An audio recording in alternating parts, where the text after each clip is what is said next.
హైదరాబాద్లోని RTC cross రోడ్లోని సంధ్య 70mm theatre వద్ద ఈ నెల 4వ తారీఖున పుష్ప 2 ప్రీమియర్ సందర్భంగా చోటు చేసుకున్న తొక్కిసలాట్లో రేవతి అనే మహిళ మృతి చెందగా ఆమె కుమారుడు శ్రీతేజ్ తీవ్రంగా గాయపడి ఇప్పటికి కూడా ఆసుపత్రిలో చికిత్స పొందుతున్నారు. వెంటిలేటర్ పైన చికిత్స పొందుతున్నాడు ఆ బాలుడు పూర్తిగా కోలుకొని మునుపటిలాగా సంతోషంగా పూర్తి ఆరోగ్యంగా ఉండాలని ప్రస్తుతం 2 తెలుగు రాష్ట్రాల వ్యాప్తంగా సినిమా అభిమానులు కావచ్చు, అలాగే నెటిజన్లు కావచ్చు ప్రార్థనలు కూడా చేస్తున్నారు. ప్రస్తుతం శ్రీతేజ్ ఆరోగ్య పరిస్థితి అనేది ఒక పెద్ద వార్తగా అయితే మారిపోయింది 2 తెలుగు రాష్ట్రాల మీద. ఎందుకంటే అతని ఆరోగ్యం పైన అటు అల్లు అర్జున్ కేసుకు సంబంధించి కావచ్చు, ఇటు ప్రభుత్వం అల్లు అర్జున్ మీద అలాగే ఆ సంబంధిత కేసు మీద చేస్తున్న ఆరోపణలు కావచ్చు, ఈ అంశాల చుట్టూ కూడా శ్రీతేజ్ ఆరోగ్యం చుట్టూ కూడా తిరుగుతున్నాయి. తాజాగా అసెంబ్లీలో ఇటీవలే సీఎం రేవంత్ రెడ్డి మాట్లాడుతూ శ్రీతేజ్ ఆరోగ్యంపై ఆయన ఆందోళన వ్యక్తం చేశారు.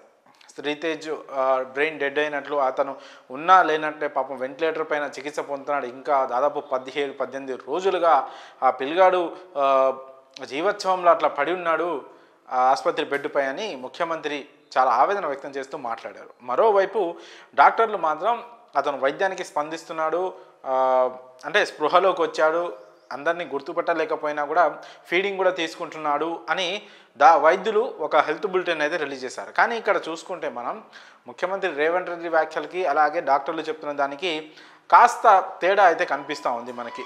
మరి ఈ క్రమంలో ఇలా 2 విరుద్ధమైన స్టేట్మెంట్లు రావడంతో కాస్త అంటే నెటిజన్లు అలాగే ఈ అంశం గురించి పూర్తిగా తెలుసుకుంటూ తరచూ అప్డేట్లు తెలుసుకున్న వారందరూ కూడా కాస్త కంగారు వ్యక్తం చేస్తున్నారు. అసలు శ్రీతేజ్ అనే ఆ బాలుడు ఎలా ఉన్నాడు, అతని ఆరోగ్య పరిస్థితి ఎలా ఉంది, ఒక విధంగా ఒక స్పష్టమైన హెల్త్ బులెటిన్ని ఖచ్చితంగా రిలీజ్ చేసేంతవరకు కూడా ఈ ఆందోళనలు కానీ ఈ అనుమానాలు కానీ ఇలాగనే పెరిగి పెద్ద అవుతూ ఉంటాయి. ఖచ్చితంగా వైద్యులు ఒక స్పష్టమైన హెల్త్ బులెటిన్ని రిలీజ్ చేస్తే కానీ దీనిపైన ఒక స్పష్టత వచ్చే అవకాశం అయితే లేదు. ఆ బాలుడు త్వరగా కోలుకోవాలి, శ్రీతేజ్ బాలుడు త్వరగా కోలుకొని పూర్తి ఆరోగ్యంగా ఆసుపత్రి నుంచి బయటికి రావాలని మాత్రం అందరూ కోరుకుంటున్నారు. మనం కూడా అదే కోరుకుందాం.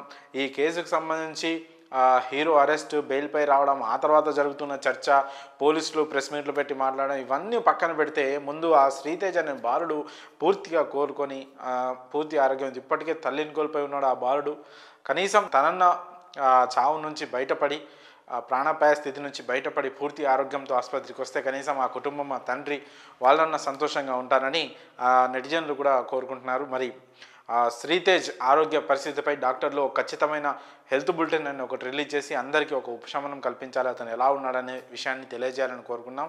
అతను ఆరోగ్యంగా సంపూర్ణ ఆరోగ్యంతో ఆసుపత్రి నుంచి బయటికి రావాలని కూడా మనస్ఫూర్తిగా మనం కోరుకుందాం.